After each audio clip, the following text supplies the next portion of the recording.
loving me, I loving you. Mothers and fathers, husbands and wives, sisters and brothers, friends for life, won't live in the past. All I wanna do now is making it last. How can one foster healthy relationships in the workplace? Welcome to Making It Last podcast. I'm your host, Noreen Daly, and that's what we're going to be talking about with Wade Thomas, who is a coach, consultant, author of From the Heart, and a longtime leader. Welcome, Wade. Thank you. I'm glad to be here.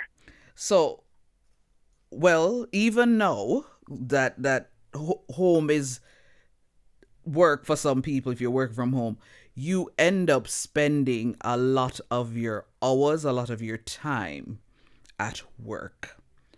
Why? Before we get into how we can foster better, healthy relationships, Wade, why is it important for us to even have healthy relationships with I'm going to work, I'm doing what I need to do, and I'm done? Well, I think there's a couple of things. First, you said one of them, right? We do spend a lot of our time at work.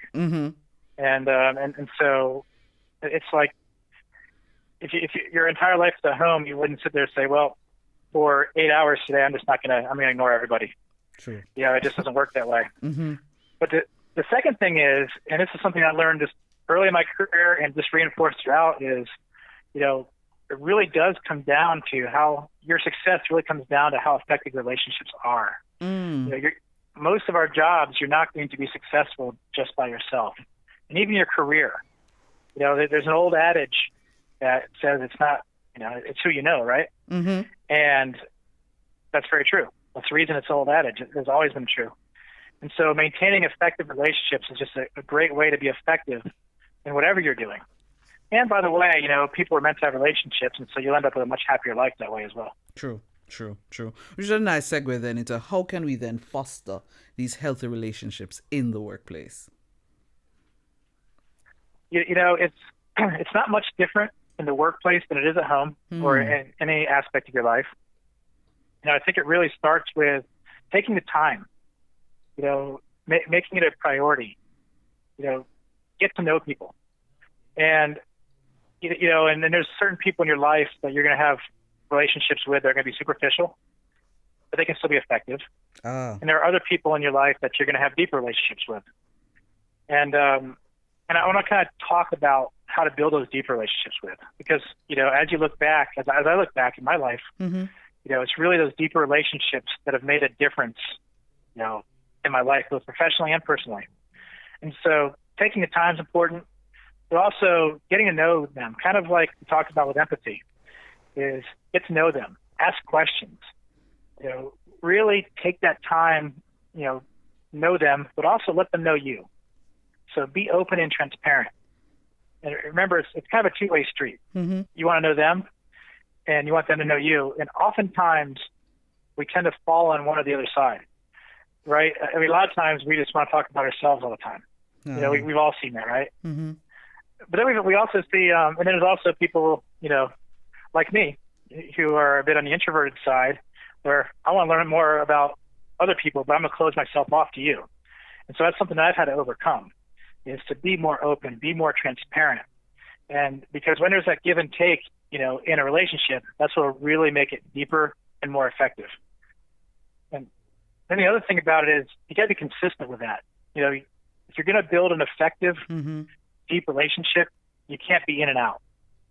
You can't have a great relationship with somebody for a week and then, you ignore them for the next 6 months. So being consistent. Also, another thing that really kind of goes back to the give and take is help, the concept of help. So one of the most powerful things you can have when influencing somebody or when building a relationship is ask somebody for help. People are wired to want to help others. It's part of our instincts. And that's another one that's often tough for people, especially in the workplace, is they're afraid to ask for help. But what happens is when you ask for help, that really helps develop that bond. People enjoy helping. That's true. And the flip side of that is volunteer to help. Yes. help them as well. And again, you want to make this a good back and forth.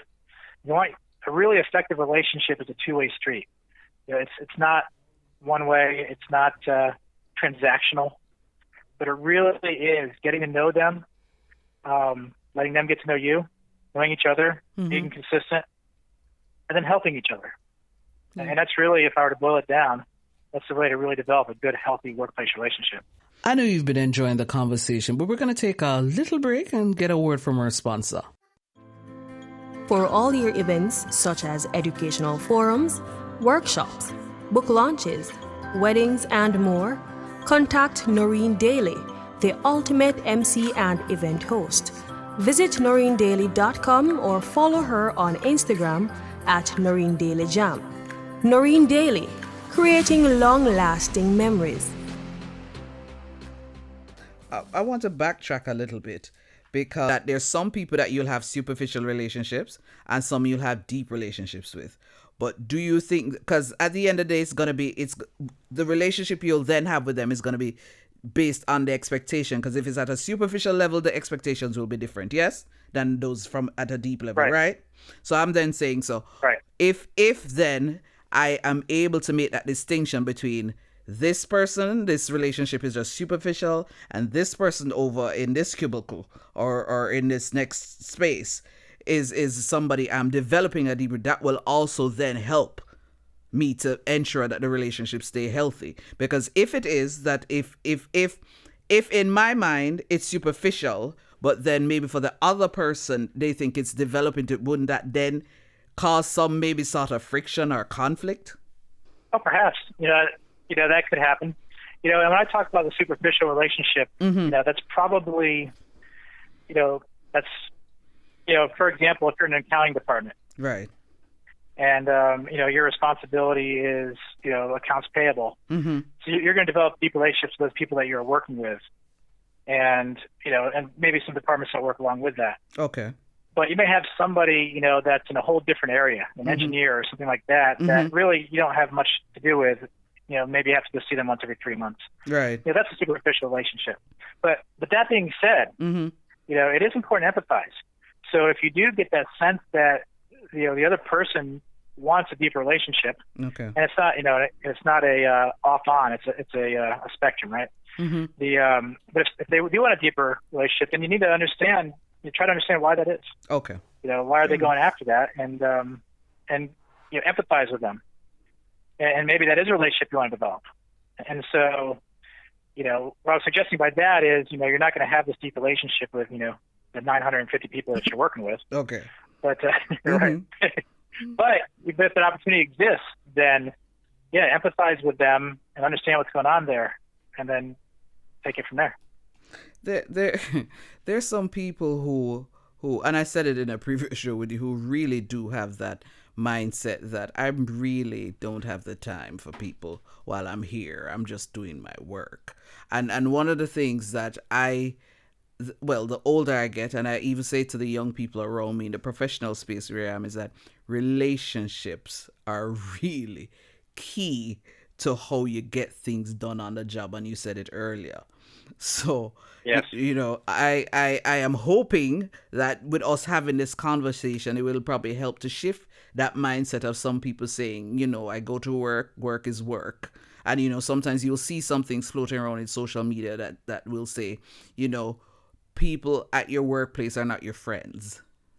They're your co-workers. So it also helps to feed into that. And people sometimes don't make the effort or take the time to get to know people outside of just, the professional realm.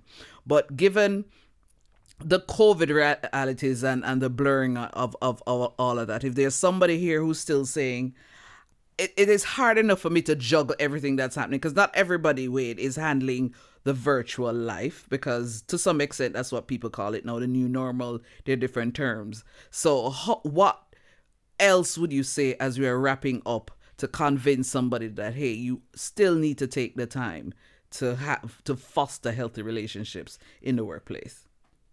Well, if you want to be successful, that's really the key. And it's very rare. And I try to think of an example of a job that you really wouldn't benefit from help. I couldn't come up with anything. The reality is you'll find you have more time if you're not trying to do it alone. Develop relationships. You'll get more work done. You'll get better work done, and you'll find your career advancing much faster. I know you've been enjoying the conversation, but we're going to take a little break and get a word from our sponsor. Does your business lack branding? Having difficulty realizing your vision? Look no further. Splinth Brand Design Consultancy specializes in developing personal and business brands. Services include strategic management, website creation, social media branding, and more. Visit them online at www.wearesplint.com. Splinth, the brand you need to succeed. Thanks so much for sharing. I get a sense that I probably will be having more conversations with you once you're open to it on this podcast. Absolutely. All right. Enjoy Thanks. it. Thank you. Thanks, Wade, for sharing. That was Wade Thomas sharing. And I'm going to just plug his book again, From the Heart. Look for it on Amazon. Wade Thomas, From the Heart. This was Make It Last podcast. I'm your host, Noreen Daly, where it's all about helping us to have better relationships, not just with ourselves, but with other people. Until next time. Making it last is all I care to do. You loving me, I loving you. Mothers and fathers, husbands and wives,